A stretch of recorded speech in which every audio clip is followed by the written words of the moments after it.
28 Years Later, directed by Danny Boyle and written by Alex Garland. You know what the film's about, so let's just get right into it. I have some conflicting feelings towards this film, but overall, I really enjoyed this film. I've seen a lot of discourse online saying things like this film sucked, or this is one of the biggest disappointments ever. Film is subjective, of course, but I do believe there is a level to where that is not applicable. A film with this level of quality and with this level of creativity, I feel like you can't really say the film's bad. Like, just on that alone, like, it's not a bad film. But I understand if you had different expectations because that's where I fall in. So I'm going to start off spoiler free, but if you want to know my thoughts specifically on the last act, skip to this time. So, like I said, I think the film is doing a lot of unique and truly original things. This film is not plain or playing it safe by any means. So for those of you who don't know, when Alex Garland was writing the sequel to 28 Days Later, just to address it real quick, it seems like 28 Weeks Later is technically canon. Danny Boyle has said as much, but it does totally seem, which I expected, that they're just ignoring it happen, like it's irrelevant. So in recent years, when Alex was conceiving the sequel to 28 Days Later, he wrote a really big story. He just divided it into 3 films, much like George Lucas with the original Star Wars trilogy. So this film is essentially a setup to a new trilogy. So I feel like once you understand that, that immediately makes you understand why this film is the way it is. Because I learned that fairly recently. But leading to this film, the trailers, I thought this was going to be a really big film. Like, not just big in scope, but also a lot of lore and a lot of connection to the first film and maybe the second film, and just have a lot in it. What I love most about this film is the concepts. It's the overall story that Alex is telling.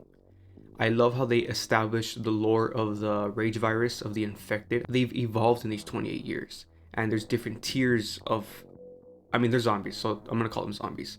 There's different tiers of zombies. Some have organized themselves into packs, and he said that he got a lot of inspiration from dogs and wolves. And just like with dogs, there's an alpha. There's just a bunch of lore established with the rage virus, and I thought that was awesome. Also, how humanity, at least the people in this island, in this secluded island, they've regressed into not primitive, but they've regressed to like the Middle Ages, to medieval times. And I thought all that was so cool, so interesting. As a guy who's a big fan of medieval times, of Game of Thrones, things like that, and a big fan of post-apocalyptic stories, it was just so cool to see how this was a blend of that. This little village, this little human society, especially with their accents, it's like so Game of Thrones-esque, of just there's like warriors, hunter-gatherers, there's people manning a wall, keeping watch outside. Very Game of Thrones. It's such a traditional society, but with this modern 21st century post-apocalyptic aesthetic. So cool. I just thought that was really interesting, especially how they hunt with bows and arrows exclusively. I love that as well. Like, what The Walking Dead tries to explain how they still have bullets, and they do a fairly good job of explaining it in The Walking Dead, but it is very unrealistic to be in a post-apocalyptic world for decades and to still have a bunch of machine guns. So I like how they showed this society is just all bow and arrows. And something that I did not expect, that I'm pretty sure, it's not just me, I'm pretty sure just the trailers did not show this, but that the lead of the film is the kid, played by Alfie Williams. It's not his parents. It's not Aaron Taylor Johnson and Jodie Comer, or Ray Fiennes for that matter. It's about this kid, and on top of everything I just mentioned, another reason why I love the story is because, yes, this is a setup film, but he also interjected this coming of age tale. This kid becoming a man. He's only 12 years old. The way the rules work within that society is you go make your first kill and essentially become a man, like a rite of passage. When you're like 15, 16. But his father makes him do it when he's 12. And his father, Aaron Taylor Johnson, is a very traditional masculine figure. He has all the strengths of a traditional masculine figure, but also all the weaknesses. And I love that it shows how Alfie is learning about manhood from his father, but he's also learning the negative sides. And then from his mother and from Ray Fiennes' character, he learns another aspect of manhood, of compassion and forward thinking. I just love how this is just at its essence a coming of age tale of becoming a man, and that was just a very interesting story to tell. But that is when we enter my complaints of the film, because as much as I love that, I have some problems with the way it happened. And this sucks because I'm a huge Alex Garland fan. I just love the guy. I think he's a tremendous filmmaker. So it just sucks that I feel this way, but I feel like the way he wrote the kids sometimes was surface level and like how most people write kids, and I just didn't like that. I felt like when you write a kid, you should always understand where the kid's coming from, but be like, but you're a kid, and like I get it, but like it sucks that you lack foresight. And I feel like he makes a certain choice in this film where we could have felt that way. And I feel like for me at least, and I think most people would agree, you watch that scene when he makes this choice, it's a pivotal choice that you're kind of like, oh, you dumb kid. And that just sucks. That definitely affected my enjoyment of the film. Like there's a moment in Attack on Titan in season 1 where Eren, he makes a choice to trust his comrades. He could rely on his own strength and transform, or he could rely on his elders, on his comrades who are telling him, trust us to protect you. And it's a choice that he ends up regretting, and us, the audience, is like, oh man, you should have just transformed. But I feel like the show makes you completely understand where he's coming from, why he makes that choice. It's just great writing, and I just feel like we could have had that here, where we just completely understand why this kid's making this choice, even though it might not be the smartest choice. And I just feel like that's not what happened, at least for me. In the last act, I have a problem twice, because there's a moment, which I'm sure you've already heard about, there's a moment at the end that is very controversial, which I'll get into when I talk about spoilers.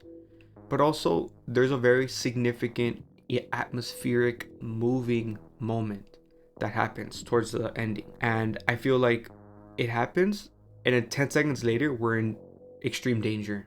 And it just felt like such a weird cut, and I just didn't like that. Like, I feel like we should have let that moment breathe a little bit more, or you could have added a scene in between that, like, I don't know, I just feel like it was just such a weird pace right there. So I didn't like that either. Wait, before we get into spoilers, I didn't even mention, I just want to talk about that scene early on of the Boots poem, the Boots, whatever you call it, scene. That scene when they're crossing into the mainland, that's cinema, man. I absolutely love that moment because literally everything's happening. Like, if you've seen my videos, you know I just love when a movie captures the essence of cinema, which is using everything.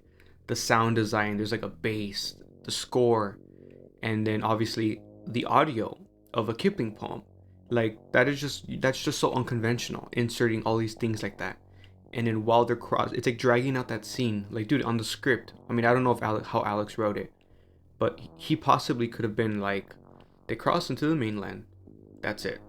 But it's such a dragged out scene that just makes going into the mainland feel so serious, feel so intense. The stakes are up here. And then the cross-cutting with scenes from World War One or World War Two of just children in war and then bombs going off.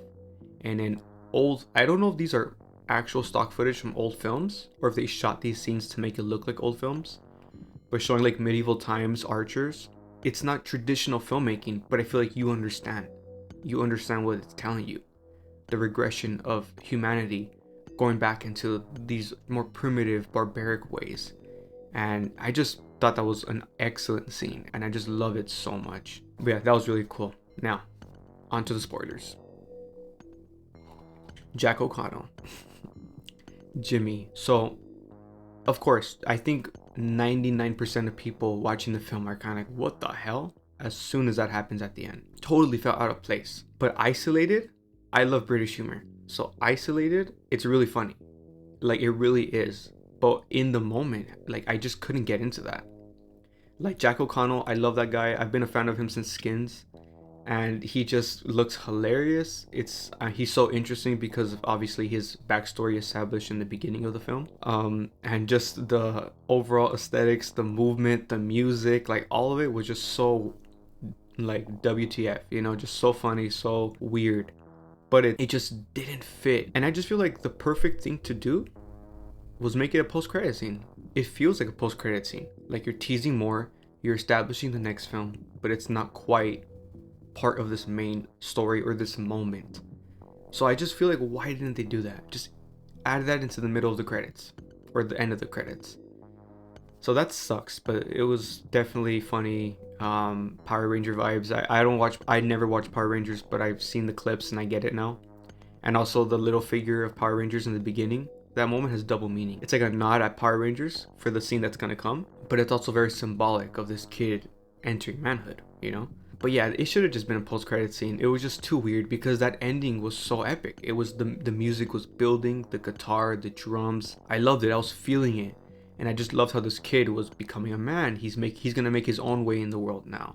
And he's learned all he can from his father, his mother, from Ray Fiennes.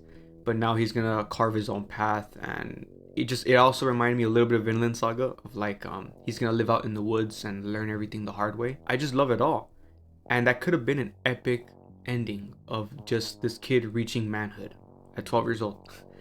But instead, it's just like the weird tonal shift, and even seeing it a second time, I could enjoy it more. But it still just feels like this shouldn't have been here. Not that the scene shouldn't have happened. I get why it happened, and it's funny, like I said, on its own. But I totally think it could have been a post-credit scene. So yeah, those are my thoughts. And as for that complaint I was talking about earlier, it's when the mother dies, and then it's just like cut to the alpha. Like, I don't know, that maybe won't bother some people, but I just didn't like that. Like, I just didn't like how it was such a great atmospheric scene, and like literally 10 seconds later that fool's just gunning it towards them. Like, they could have added a line. Like, they could have added like Spike being emotional and being like, not again, or like, not right now, like still in denial, and just like being a child, you know, in an understandable way. Like, he's still dealing with grief, and then Ray finds just kind of like, no, we gotta hide, you know, like that's like an extra minute that they could have added, and I think it would have just flowed better. So yeah, let me know your thoughts on that cut, if that bothered you, or if it's just that literal ending that's your problem. But yeah, I didn't like that. But yeah, those are my thoughts. Let me know your thoughts on the whole film. If you thought it was the biggest disappointment ever, like many people are saying, or if you're more balanced like me, just more like, not quite what I expected, but that doesn't make it a bad film. But yeah, let me know your thoughts, and thanks for watching.